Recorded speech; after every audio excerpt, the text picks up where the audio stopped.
Bonjour tout le monde. Je commence par le bilan de la journée. On a malheureusement 32 nouveaux décès, donc on est rendu maintenant à 360. Donc je veux offrir mes condoléances aux familles et aux proches des 32 victimes. On a maintenant 13 557 cas confirmés. C'est une augmentation de 711. On a 879 personnes hospitalisées.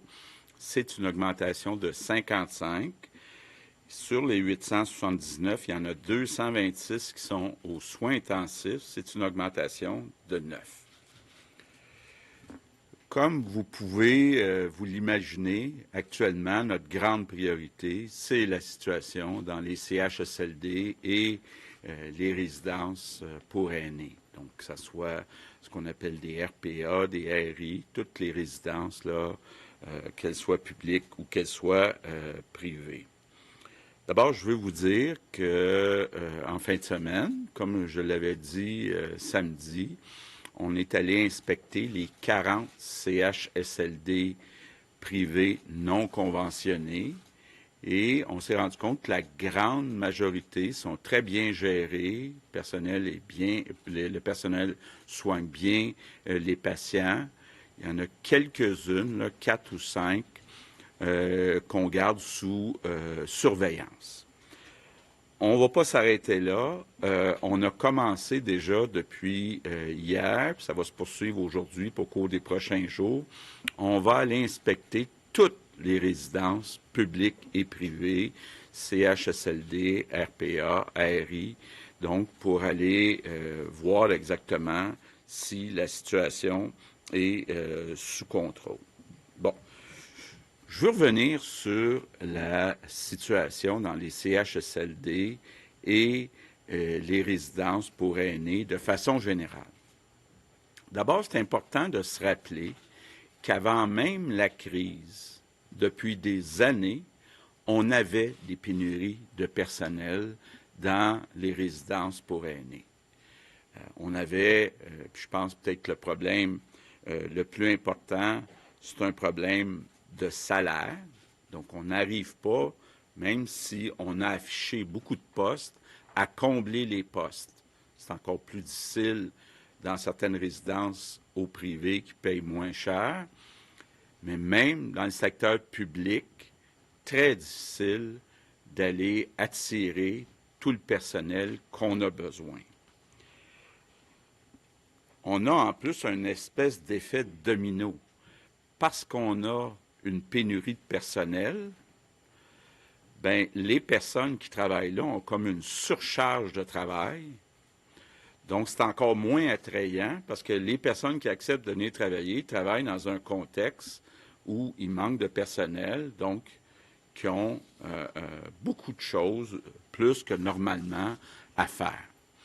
C'est pour ça que vous m'avez souvent entendu le dire depuis un an, au cœur de la négociation des conventions collectives, on veut augmenter les salaires des préposés aux bénéficiaires d'un pourcentage plus grand que les autres travailleurs qui travaillent pour le gouvernement du Québec, que ce soit dans la fonction publique ou dans les différents réseaux. Je comprends que ce n'est pas simple de négocier ça. Traditionnellement, quand je regarde les gouvernements qui se sont succédés, actuellement, les grands syndicats qui représentent toutes sortes de groupes d'employés demandent la même augmentation de salaire en pourcentage pour tous les employés. Certains syndicats ont de l'ouverture, donc d'autres en ont moins. Donc, c'est pas simple, cette négociation-là. Comme vous le savez, on a essayé de l'accélérer. Là, on continue les discussions, mais ce n'est pas nécessairement simple de donner une augmentation permanente plus importante aux préposés aux bénéficiaires. Ce qu'on a fait, c'est qu'on a donné un boni temporaire, donc une bonification de la rémunération, 8 pour les personnes qui sont directement avec les patients. Puis dans le secteur privé, une augmentation de 4 de l'heure. Parce que je rappelle, là, il y a des gens qui gagnaient seulement 13 de l'heure, là, donc même à 17 de l'heure, là, c'est pas suffisamment attirant. Puis en plus, ben, ce sont des primes qui sont temporaires. Tant qu'on ne s'est pas entendu avec les syndicats, ça reste des primes qui sont temporaires. Et actuellement, on n'a pas assez d'inscriptions dans, entre autres, en formation professionnelle pour des gens qui voudraient devenir préposés aux bénéficiaires. Donc, on a un défi d'attirer des jeunes, mais aussi des moins jeunes, à devenir préposés aux bénéficiaires, que ça soit plus valorisé. Évidemment, on ne peut pas parler de valorisation sans parler de salaire, quoique le contexte aussi fait qu'étant donné qu'il y a une pénurie, bien, c'est dur de travailler comme préposé aux bénéficiaires. Donc, on a un peu comme l'œuf et la poule. Tant qu'on n'a pas attiré plus de préposés, la situation est encore plus difficile. Mais c'est le grand défi qu'on a. Puis, ce n'est pas un défi qui est nouveau. C'est un défi qui est là depuis des années, qu'il y a de la pénurie de personnel. Puis, en particulier, là, je vous dirais, depuis un an, on a eu 2 augmentations budgétaires importantes, mais il reste que beaucoup de postes sont affichés, mais non comblés. Je pense que dans le contexte actuel, il y a quelque chose qui est encourageant, c'est qu'il y a beaucoup de métiers, je pense entre autres magasins de détail, peut-être autour du tourisme, de la restauration, des gens qui peut-être pourraient se réorienter pour devenir préposés aux bénéficiaires. Mais tout commence par une meilleure augmentation des salaires. Donc, ce que je veux vous dire, c'est qu'avant même que la crise commence, la crise de la COVID-19, on avait un problème de pénurie de personnel dans nos résidences de personnes âgées. Et là, la situation s'est empirée. D'abord, il y a du personnel qui était infecté, soit dans les résidences, soit parce qu'ils avaient voyagé ou pour toutes sortes de raisons comme simples citoyens. Donc, on a une partie du personnel qui est infecté. Puis on me dit aussi qu'il y a une partie du personnel, puis je peux les comprendre, qui ont des inquiétudes, puis qui ne veulent pas aller travailler dans des milieux où il y a des patients qui ont la COVID-19. Je pense qu'on peut tous comprendre ça, malgré les équipements de protection. Il y en a qui ont des craintes. Donc, on se retrouve dans une situation où, avant la crise, on avait une pénurie de personnel. On était en train de négocier pour augmenter les salaires, pour que ça soit plus attractif, pour qu'on ait plus de jeunes et de moins jeunes qui s'inscrivent dans les écoles pour devenir préposés aux bénéficiaires. Puis là, bien, s'ajoute une situation où c'est encore moins attrayant. Donc, on a vraiment un gros défi. C'est un défi qui est plus, je dirais, à moyen terme, mais on a une crise là à gérer. Et là, pour gérer la crise, on a redéployé 1100 personnes pour les envoyer là où c'est le plus critique. Plus 450 médecins, puis on est en train d'en ajouter autant des omnis que des spécialistes. Par contre, et puis je le dis, je faisais la revue tantôt avec Marguerite de toutes les résidences, une par une. Il y a encore des résidences actuellement qui manquent d'employés. Donc, on cherche toutes sortes de moyens d'identifier des employés qu'on pourrait envoyer.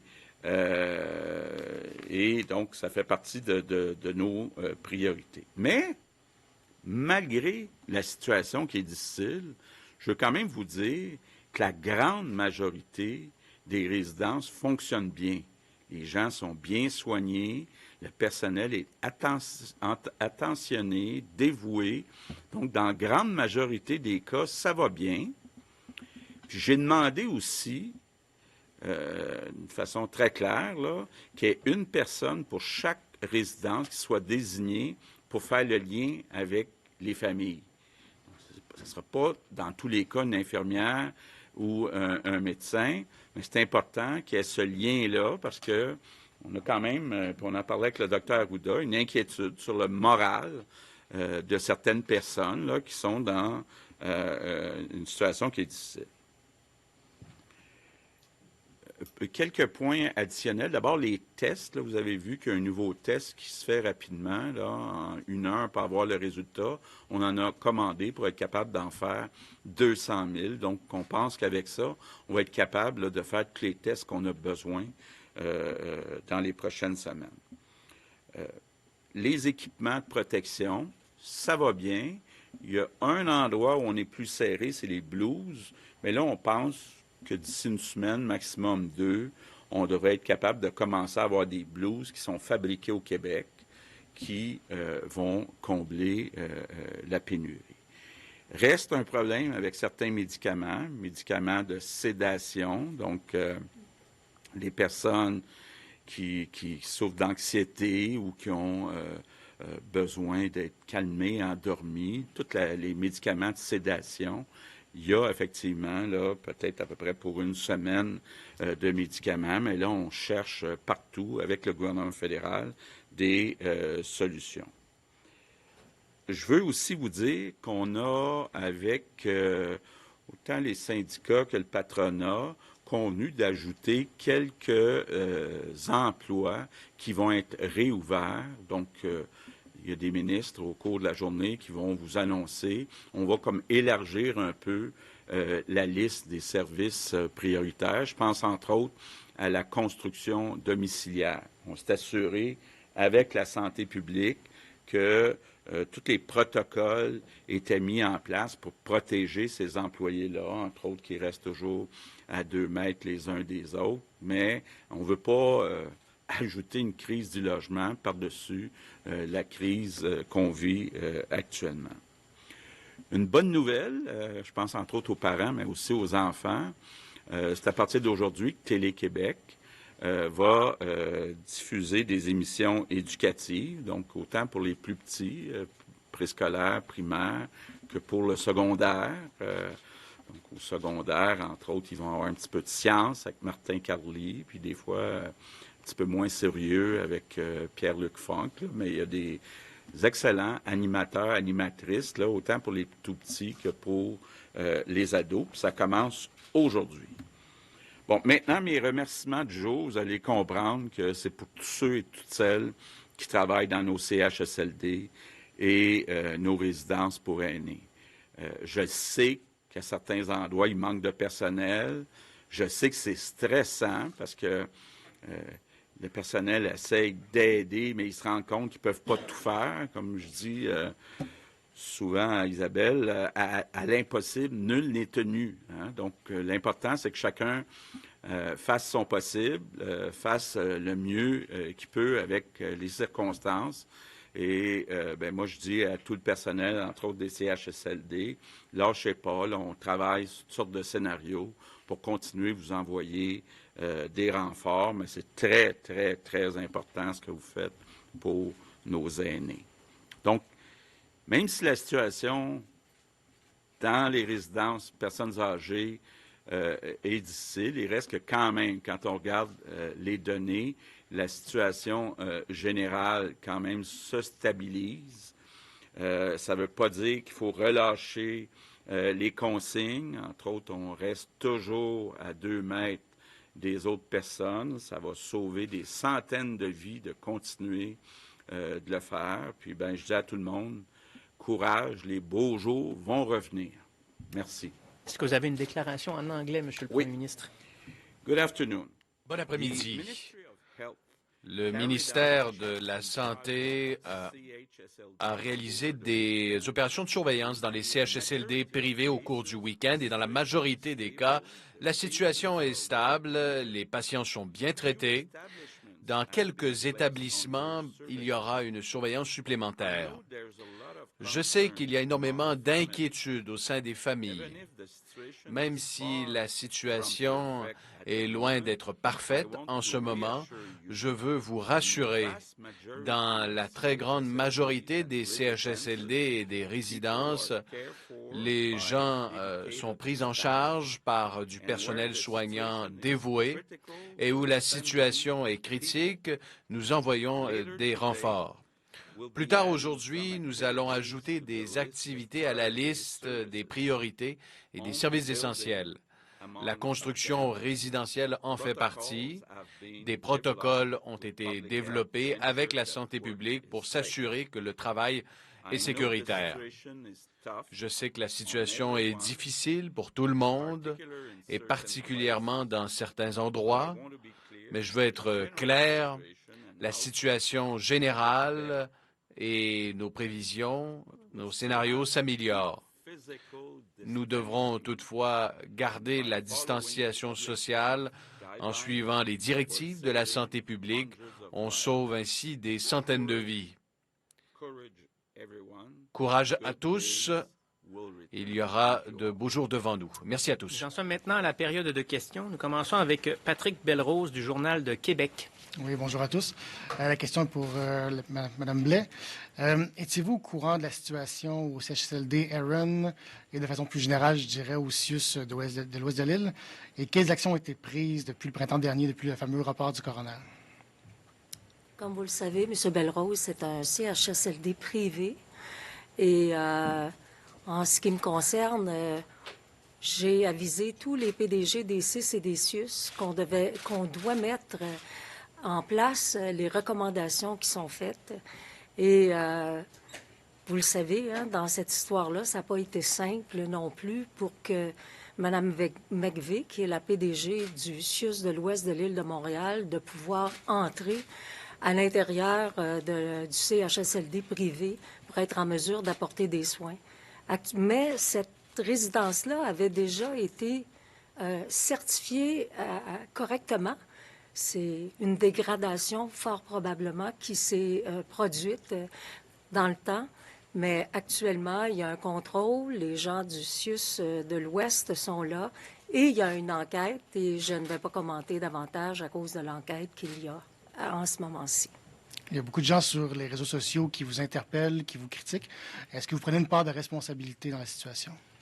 Écoutez, c'est un dossier qui me tient à cœur depuis tellement d'années, je dirais depuis les années 1979, que je m'intéresse aux aînés et je m'intéresse aux proches aidants.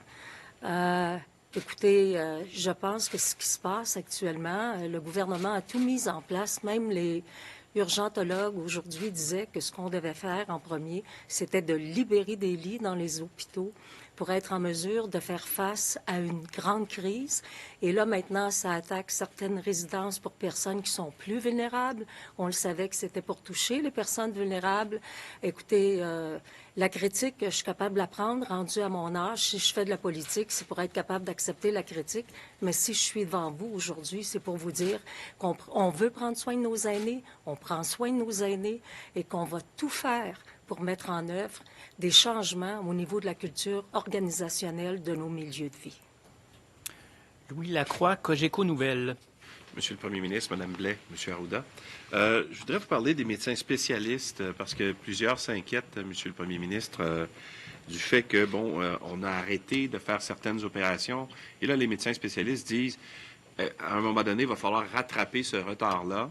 Et on craint notamment que si, par exemple, ça nous prolonge, on a une espèce de congestion dans les salles d'opération l'automne prochain, parce que, évidemment, la crise n'est pas terminée aujourd'hui, etc., que ça puisse tomber en même temps aussi qu'une deuxième vague de COVID-19. Bref, est-ce qu'on n'est pas en train de reporter des problèmes à plus tard et même les amplifier en ayant cessé de cette façon toutes les opérations ou à peu près électives qu'il y avait au Québec?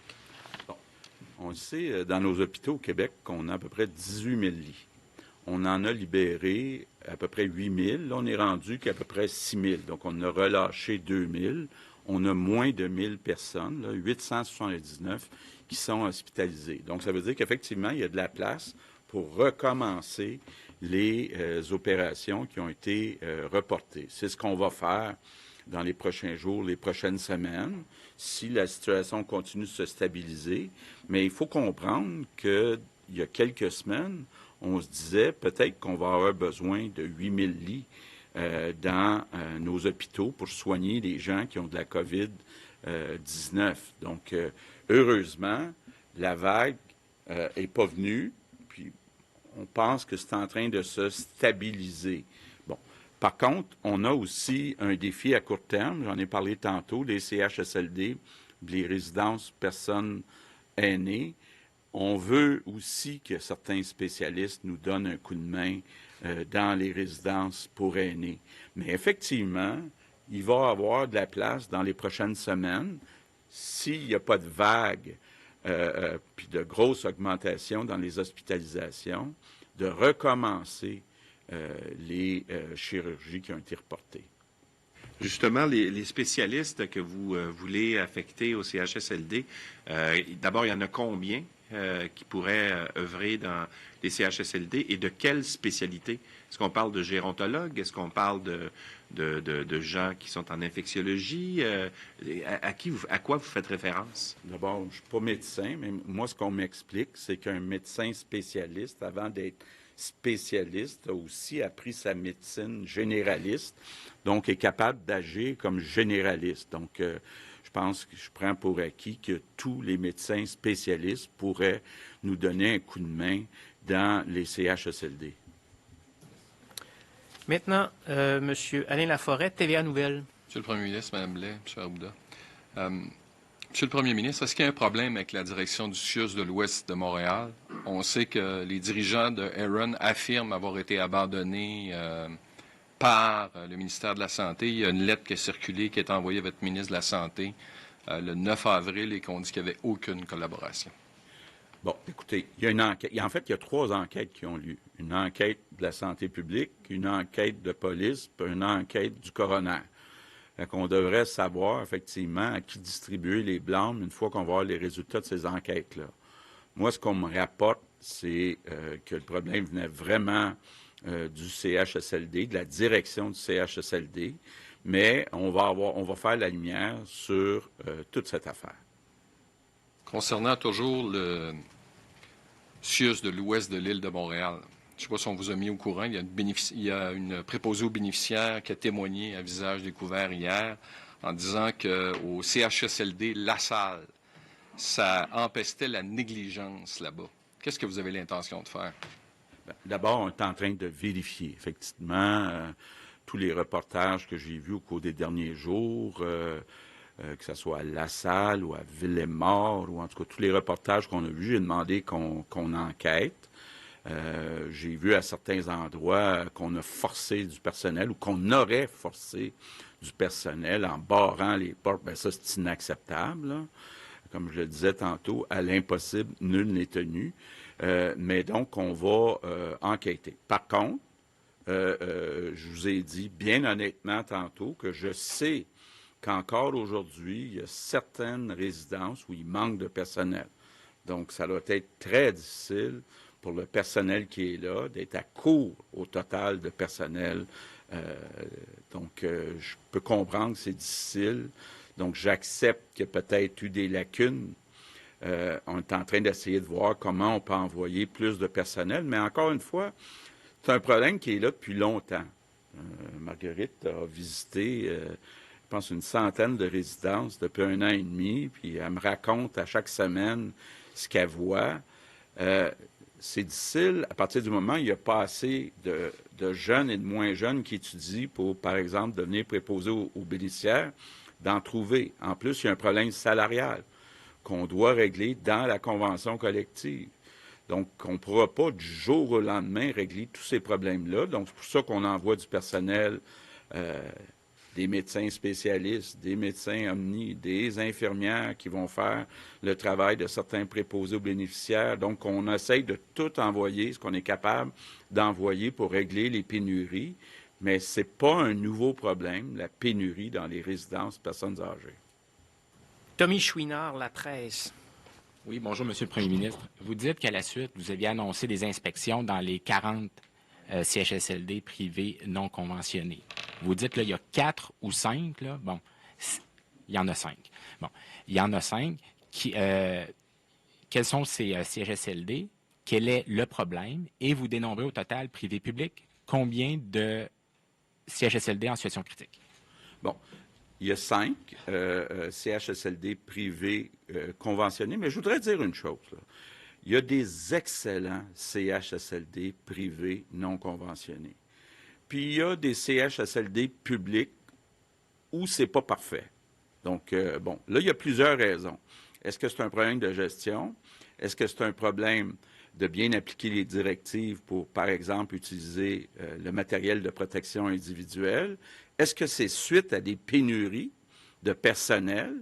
Et là, quand il y a une pénurie de personnel, bien, on ne peut pas blâmer la direction. Ils essayent de faire leur possible, mais ils ne sont pas capables d'offrir le service normal qu'ils devraient offrir parce qu'il manque de personnel. Donc, quand je dis qu'il y en a 5 sous surveillance dans les CHSLD privés non conventionnés, bien, c'est un mélange de tout ça. On surveille, puis on voit que peut-être ne sont pas en contrôle à 100%, et puis que toutes les directives ne sont pas en place comme ils devraient être, s'assurer d'avoir une zone chaude, une zone froide, tout le monde ait les équipements, qu'on s'occupe bien des gens, qu'on fasse le contact avec la famille. Il y a des endroits, en tout cas 5, là, où il y a des choses à améliorer, mais je ne suis pas prêt à jeter le blâme.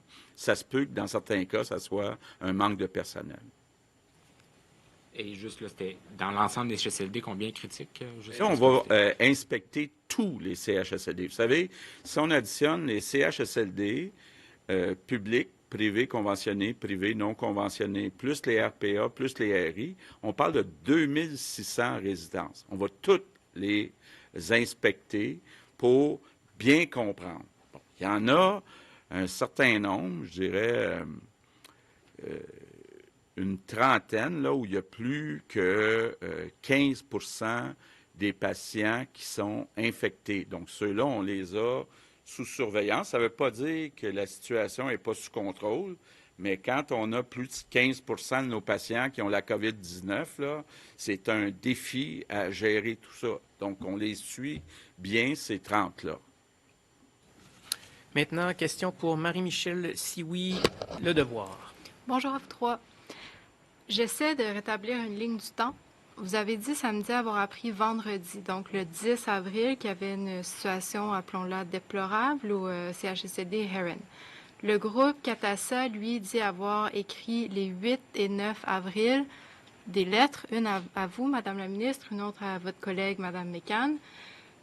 Est-ce que ça veut dire donc, Monsieur le Premier ministre, que vous avez appris ce qui se passait dans ce CHSLD-là, en lisant le journal, que vous n'étiez pas au courant de cette lettre-là ou que le CIUS ne vous a pas avisé de la situation qui avait lieu?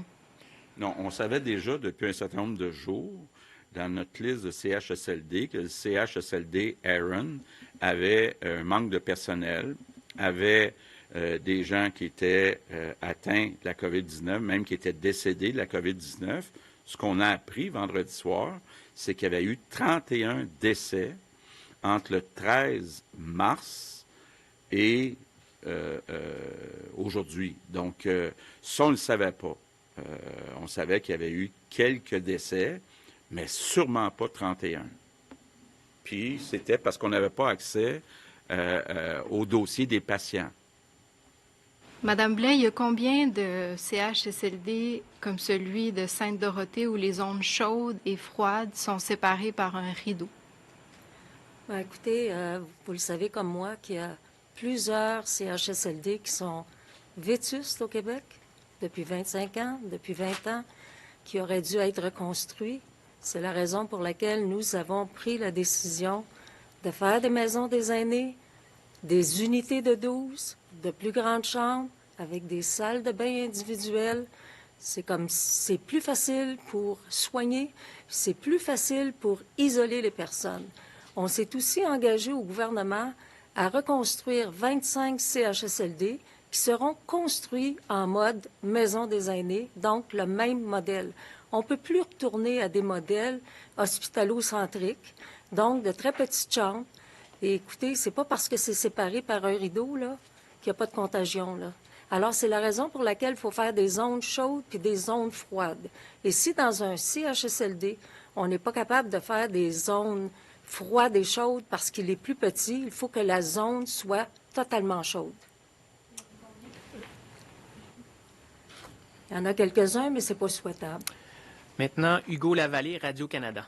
Oui, bonjour, Monsieur le Premier ministre. Vous nous disiez la semaine dernière que vous recevez chaque matin une liste des établissements pour personnes aînées avec le nombre de personnes qui sont atteintes de la COVID. On apprend dans les médias depuis quelques jours des exemples où, dans un établissement, il y a beaucoup de gens infectés, dans un autre, il y a un problème criant de personnel. Pourquoi ne pas tout simplement rendre publique la liste que vous recevez chaque matin pour être plus transparent? Les gens sauraient à quoi s'en tenir. Quelle est la situation exactement, précisément, dans les CHSLD? Parce que là, vous évoquez des CHSLD sous surveillance, d'autres où il y a beaucoup de gens infectés. C'est un peu difficile pour monsieur, madame, tout le monde de s'y retrouver. Pourquoi pas tout simplement dévoiler la liste? D'abord, il y en a 2600 résidences au total. Il y en a qui sont publiques, il y en a qui sont privées. Donc, les résidences qui sont publiques, c'est nous qui gérons, donc on a plus d'informations. Le privé, on est en train d'aller en chercher davantage d'informations. Parfois, c'est du personnel. Parfois, c'est parce qu'il y a beaucoup de personnes qui ont la COVID-19. Par contre, il y a des CHSLD où il y a beaucoup de cas de COVID-19, mais que tout est sous contrôle. Je dirais la majorité, d'ailleurs. Ils ont des zones chaudes, des zones froides. Donc, on regarde tous les CHSLD, les RPA, les ARI, et on fait le tour de où il y a des problèmes. Donc, et puis ça change à chaque jour. Je ne pense pas là, qu'on va commencer à donner la situation des 2600 résidences. Vous avez décidé dès le début de la pandémie d'interdire les visites dans l'ensemble des résidences pour personnes âgées. Or, dans plusieurs cas, il y a des gens qui sont hébergés qui recevaient de l'aide de leurs proches pour, par exemple, se nourrir, pour des soins d'hygiène. Et là, ces résidents-là, maintenant, sont privés de certains de ces soins. Lorsqu'on pose des questions, on obtient comme réponse, il manque de personnel, le personnel est à bout de souffle. Alors, est-ce que, jusqu'à un certain point, l'interdiction totale des visites n'a pas contribué justement à accentuer le problème dans certaines résidences? Et est-ce qu'il n'y aurait pas lieu de permettre un nombre très limité, encadré de visiteurs qui jouent aussi un rôle auprès des personnes qui habitent ces résidences-là? C'est le genre de questions qu'on se pose à tous les jours depuis le début, parce que c'est pas noir ou blanc, c'est la balance des inconvénients. Si on empêche les proches aidants de venir dans les CHSLD, on diminue les risques de contagion, mais en diminuant la présence de proches aidants dans nos CHSLD, on se prive parfois d'une ressource qui venait donner un coup de main. Donc, c'est ça qu'il faut voir, là, puis on en discute avec le docteur Arruda. Quelle est la balance des inconvénients? Est-ce que ça serait mieux? C'est difficile de faire un tri, là, mais dans un monde idéal, si on était capable de dire, ce proche aidant, il a été testé négatif, il porte un masque, il fait attention pour rester à 2 mètres de tout le monde, il va juste voir sa mère, on pourrait le laisser rentrer, là, mais comment on fait ce tri-là dans la situation actuelle? Ce sont des questions qu'on se pose, puis on va continuer à cheminer là-dedans dans les prochains jours. Maintenant, 2 dernières questions de la presse canadienne. Cela fait presque exactement 1 mois que l'Assemblée nationale est fermée et vous n'avez pas à rendre de compte à l'opposition. Allez-vous prolonger la fermeture de l'Assemblée nationale et prévoyez-vous des échanges, débats avec l'opposition? Bon. J'ai une conférence téléphonique à tous les lundis, donc cet après-midi, et tous les jeudis. Et je réponds aux questions des 3 chefs de l'opposition. Maintenant, on avait prévu que l'Assemblée nationale serait fermée jusqu'au 21 avril. La situation, par exemple, actuellement, là, surtout les ministres à la santé, puis je dirais aussi à l'économie, je ne pense pas que ce serait une bonne idée, que ce soit par conférence ou d'une autre méthode, de prendre des heures pour répondre aux questions. Pour l'instant, quelle sera la situation le 21 avril, le 26 avril, le 4 mai? On va suivre la situation. Donc, je discute avec les chefs de l'opposition de certaines méthodes alternatives pour qu'ils puissent poser des questions à certains ministres. Mais comme je leur répète là, depuis quelques jours, pour l'instant, là, je ne pense pas que c'est une bonne idée. Il faut tout concentrer les énergies de nos ministres à régler la crise plutôt que de répondre aux questions. D'abord, je pense que je le fais ici une fois par jour, de répondre aux questions. Je suis certain que les chefs de l'opposition pourraient vous en passer quelques-unes. Et enfin, une dernière question pour le docteur Arruda. Qu'est-ce qu'on sait, M. Arruda, de la santé mentale des personnes âgées qui sont justement cloîtrées chez elles en raison du confinement depuis longtemps, qui peut-être ne voient pas leurs proches aidants et qui peuvent commencer à souffrir de problèmes de santé mentale, par exemple? Écoutez, je pense que tout confinement peut entraîner, même chez la personne en bonne santé, certaines détresse, anxiété, etc. Donc, c'est clair que nos personnes âgées doivent vivre ces situations-là, tout comme les familles. Je suis très, très, très sensible, je vous dirais, à la détresse que certains... on a vu des reportages ce week-end qui font mal au cœur. Et soyez assurés qu'on va essayer de faire un bon équilibre entre les éléments qui permettent de protéger leur vie et la vie de leurs parents aussi. Parce que des fois, en voulant bien faire, on pourrait exposer son propre père ou oncle, ou etc., parce qu'on est porteur et on ne le sait pas. Mais je pense, et c'est pour ça, quelque part, qu'il faut trouver des moyens, à mon avis, de répondre à ça. En tout cas, moi, ce qui est majeur aussi, c'est d'avoir des nouvelles. Hein. Je peux comprendre que si ça fait 3 jours que nos parents sont dans un centre et qu'on n'a pas nécessairement eu de nouvelles, puis je pense que là-dessus, on a demandé...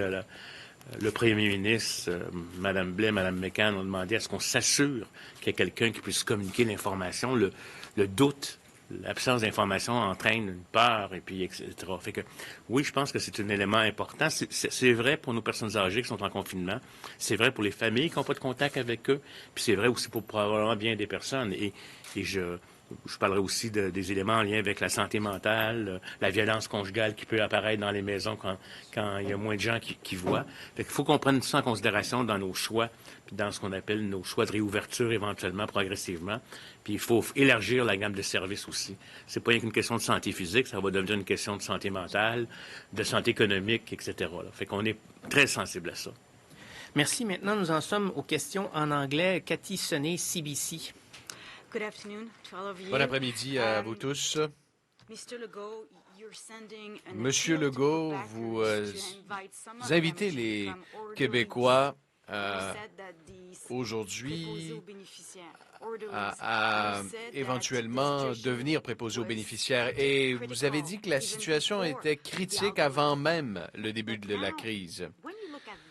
Lorsque vous regardez tout ceci et que vous saviez qu'il y avait une pénurie de personnel dans ces résidences pour aînés, et lorsque l'on regarde cette stratégie pour transférer des patients en CHSLD qui viennent des hôpitaux, avez-vous l'impression qu'on a aggravé la situation en aggravant la propagation du virus, en transférant des patients en CHSLD ou encore dans des résidences pour aînés, sachant qu'il y avait un manque de personnel? D'abord, on doit revenir aux faits. Nous avons transféré environ 1000 patients dans ce que l'on appelle les ressources intermédiaires. C'est tout. Alors, c'était des nouveaux endroits pour des gens parce qu'on voulait libérer le nombre de lits pour que ceux qui souffrent de la COVID-19 aient des lits disponibles. Je pense que c'était la bonne chose à faire. Mais nous n'avons pas augmenté le nombre de résidents dans les CHSLD. La plupart étaient déjà là. C'est vraiment dans les ressources intermédiaires que ces 1000 personnes ont été envoyées. Et comme je l'ai dit, nous avions déjà une pénurie de travailleurs avant la crise. Et voilà pourquoi nous négocions avec les syndicats depuis un certain temps maintenant pour augmenter leur salaire par plus que ce que l'on propose aux autres employés de l'État. Mais ce n'est pas facile. Habituellement, les syndicats, lorsqu'ils négocient avec le gouvernement, ça a été comme ça avec le Parti libéral et le Parti québécois, habituellement, ils demandent la même augmentation pour tous les employés de l'État. Et ce n'est pas ce que nous suggérons. On suggère qu'il y a une augmentation plus marquée pour ces travailleurs dans le réseau. Parce que maintenant, on doit envoyer un message. On n'a pas suffisamment d'étudiants qui souhaitent devenir préposés. Il n'y a pas suffisamment d'attractivité pour ce travail. Et en raison de la pénurie, le travail est encore plus difficile à exécuter parce qu'il y a une pénurie. Alors, il y a encore moins d'attractivité. On a vraiment besoin d'augmenter le salaire de ces gens. Voilà pourquoi nous avons adopté des primes temporaires, mais ce n'est pas suffisant. Les gens veulent savoir si ce sera sur une base permanente. Voilà pourquoi il devient urgent de négocier avec les syndicats une augmentation de salaire. Ma deuxième question est pour vous, Madame Blais. Le week-end a dû être horrible pour vous en constatant ce qui s'est passé au CHSLD Héron. Les soignants, par le passé, vous les avez vus œuvrer, et là, lorsque vous voyez des gens déshydratés, affamés en CHSLD, comment la stratégie doit-elle être ajustée à la situation actuelle, alors que les membres des familles ne peuvent même plus les aider, étant donné les interdictions qui sont en vigueur? Comment peut-on changer la situation rapidement? D'abord, vous avez dit que mon week-end était probablement horrible. Je suis revenu en politique pour m'occuper des aînés et pour m'occuper de ceux qui prodiguent des soins. Et maintenant, c'est une mission, une passion pour moi. Lorsque je vois évidemment ce type de situation, je ne peux pas être de glace. Je suis émotionnel. Nous avons discuté avec le Dr Arruda ce matin. Quand est-ce que les proches aidants pourront être de retour dans les CHSLD pour soutenir les gens? Mais on doit s'en tenir aux directives de la santé publique parce qu'on ne veut pas une autre vague. On ne veut pas que cette situation revienne encore. Nous voulons prévenir des infections et ce sera donc très, très important d'écouter la santé publique et lorsqu'ils seront prêts, eh bien, nous serons peut-être prêts à bouger. Mais pour moi, comme on dit en français, c'est une décision crève-cœur. Cela brise mon cœur, mais je sais que je dois le faire pour protéger les aînés et pour protéger ceux qui donnent des soins. Monsieur Legault, pourquoi rien n'a été fait à la maison Héron à la suite du rapport de l'Ombudsman, le protecteur du citoyen, qui parlait déjà de la situation dans ce CHSLD? Et quoi doit-on faire pour s'assurer qu'une telle situation ne se reproduit jamais? Est-ce que c'est plus d'argent dans le système? Je pense que lorsqu'on a eu ces rapports, ça a été le gouvernement libéral et ensuite notre gouvernement. Nous sommes assurés avec le CIUS de l'ouest de l'île que toutes les mesures qui étaient nécessaires pour corriger la situation seraient déployées. Mais je pense que ce qui s'est passé au mois de mars, c'est que soudainement, plusieurs résidents ont eu la COVID-19. Plusieurs employés sur place ont décidé de quitter.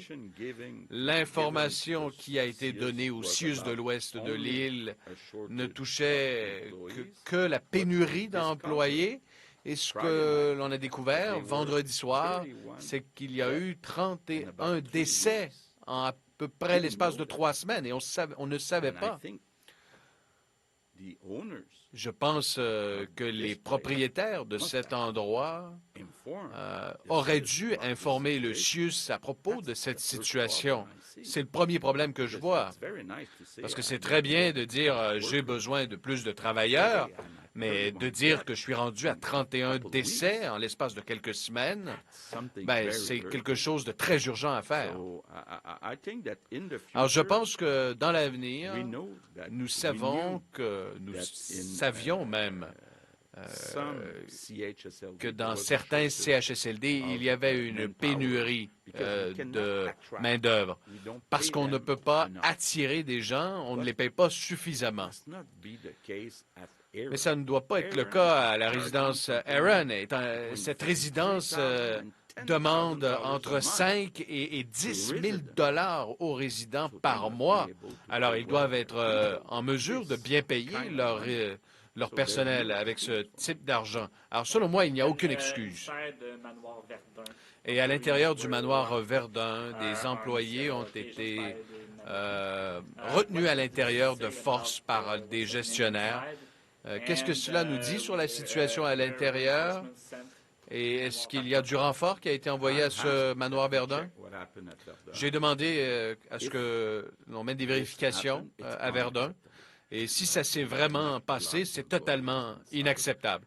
On ne peut pas cadenasser des employés à l'intérieur et les forcer de rester à l'intérieur. C'est inacceptable. Je veux vérifier la situation d'abord pour être certain que c'est vrai. Si vous pouvez répéter ce que vous avez dit à propos de la résidence Aaron concernant les tarifs et puis les salaires payés, parce que mes collègues sont tous un peu interloqués parce que vous venez de dire. Si vous voulez répéter, s'il vous plaît, ce que vous venez de dire. Ce que je dis, c'est qu'au CHSLD Aaron, les loyers variaient de 3 000 à 10 000 par mois. Donc, il me semble que le CHSLD aurait dû être capable de payer des bons salaires pour garder son monde.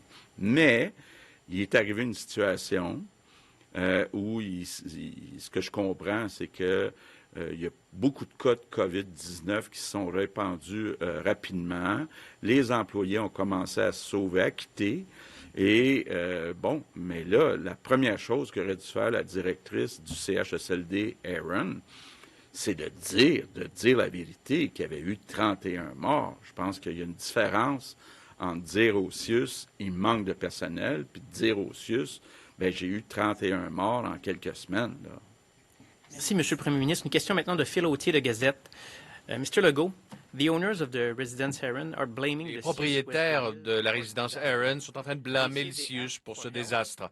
Ils disent qu'ils ont demandé de l'aide, mais qu'ils n'en ont pas reçu. Est-ce que vous pouvez réagir à ceci? Qui est à blâmer? D'abord, on aura 3 enquêtes, une de la santé publique, une de la police et une du coroner. Alors, nous serons tous de ce qui s'est produit, mais selon l'information dont je dispose actuellement, c'est que le CIUS n'a pas eu la collaboration et l'information à propos des patients, du nombre de morts. Et oui, ils ont été informés d'un manque de personnel. Ils ont envoyé des travailleurs au CHSLD, mais le problème était pire que cela. Prochaine question pour Dr. Arruda. La projection, c'est que le Québec va atteindre le pic du nombre de cas au cours de la semaine, le 18 avril. Est-ce que c'est encore ce que vous voyez dans votre radar? Oui, si on voit le nombre de cas chaque jour qui commence à fléchir ou qui est à tout le moins stable, on n'observe pas à l'heure actuelle une baisse marquée. On a réussi à aplanir la courbe, c'est clair. Et si on va au chapitre des hospitalisations et des décès, ça va encore prendre 15 jours, ou je dirais 20 jours, parce qu'on a vu les cas confirmés. Les gens sont malades et ensuite développent des complications, vont à l'hôpital et ensuite meurent.